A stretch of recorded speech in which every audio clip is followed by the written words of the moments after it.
এই পর্বে auto correction নিয়ে আলোচনা করব। মেইন ইমেজটি এরকম। এখন আমরা এই ইমেজে বিভিন্ন অটো কারেকশন যেই অপশনগুলো রয়েছে সেটি অ্যাপ্লাই করব। প্রথমে আসি অটো টোন।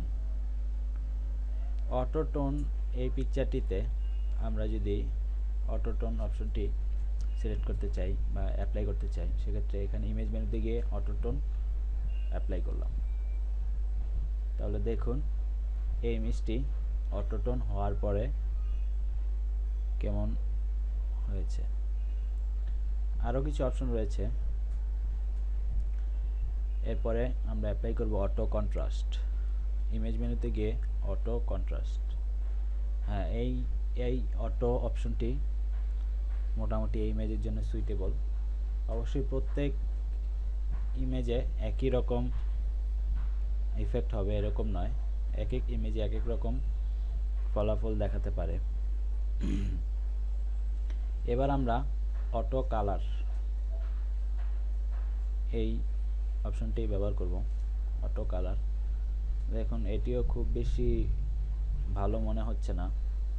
সবশেষে অটো ব্রাইটনেস কন্ট্রাস্ট এই অপশনটি ব্যবহার করব।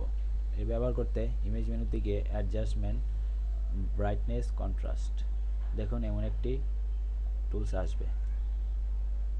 এখানে CS6 এই ভার্সনে দেখুন অটো একটি কমান্ড রয়েছে। এখানে ক্লিক করুন। কিছু সময় লাগবে, কারণ ফটোশপে এই সময়টাতে এই ছবি নিয়ে আলোচনা করছে, এই ছবি নিয়ে ক্যালকুলেশন করে তারপর এই ফলাফল প্রদর্শন করবে।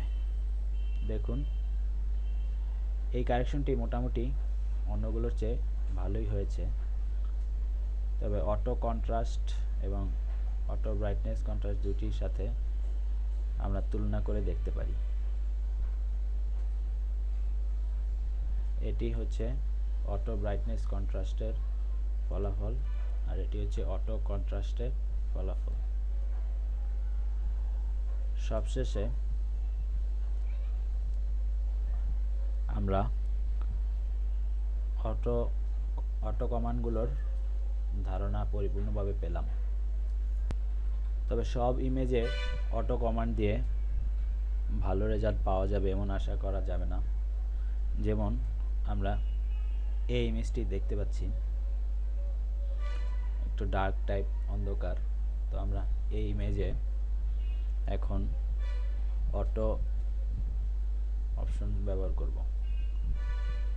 ইমেজ মেনুতে গিয়ে অ্যাডজাস্টমেন্ট ব্রাইটনেস কন্ট্রাস্ট এই অপশনটি সিলেক্ট করে আবার অটোতে আমরা ক্লিক করি।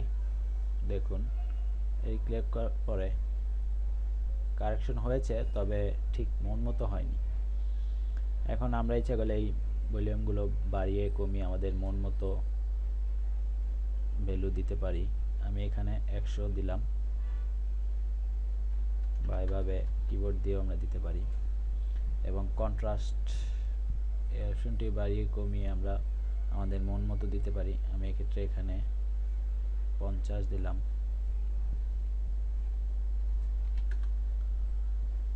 দেখুন ইমেজটি কিন্তু আগের চেয়ে অনেক ভালো পর্যায়ে গিয়েছে।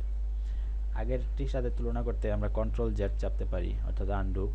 দেখুন এই ইমেজটি এরকম ছিল এবং এখন কারেক্ট ভার্সন এই পর্যায়ে চলেছে। এভাবে অ্যাডজাস্টমেন্ট মেনুতে গিয়ে অটো কন্ট্রাস্ট বা কন্ট্রাস্ট মেনু ব্যবহার করার ক্ষেত্রে সুবিধা হচ্ছে আপনি এই ইমেজটি সরাসরি আপনি জিপিজি ফরম্যাটে সেভ করতে পারেন, অর্থাৎ আপনার কোনো পিএইচডি লেয়ারে পিএইচডি ফরম্যাটে সেভ করার দরকার পড়ছে না।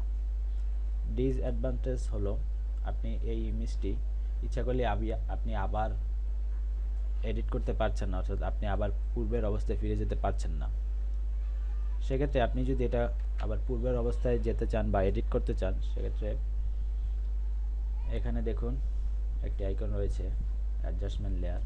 এখান থেকে ব্রাইটনেস কন্ট্রাস্ট এই অপশনটি সিলেক্ট করতে পারেন, অথবা উইন্ডো মেনুতে গিয়ে অ্যাডজাস্টমেন্ট অথবা এখানে এই আইকনে অ্যাডজাস্টমেন্ট মেনুতে থেকে আপনি এখানে ব্রাইটনেস কন্ট্রাস্ট এই অপশনটি দেখতে পাবেন। এখান থেকে আপনি যদি আপনার সেই আগের ভ্যালুটা দিয়ে দেন তাহলে দেখুন এখানে আপনি আপনার ইমেজটি সুন্দরভাবে দেখতে পারবেন। তো আপনি চাইলেই এই ইমেজটি এই লেয়ারটি এডিট করতে পারেন, যেমন আমি এটা অফ করে দিতে পারি বা আবার অন করতে পারি। এছাড়া এখানে ডাবল ক্লিক করে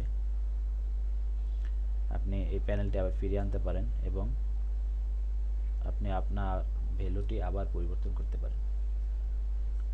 এভাবে আপনার প্যানেলে অ্যাডজাস্টমেন্ট লেয়ার আপনার সুবিধা মতো ব্যবহার করতে পারেন। পরবর্তী পর্বে এ বিষয়ে আরও বিস্তারিত আলোচনা করব, সাথেই থাকুন।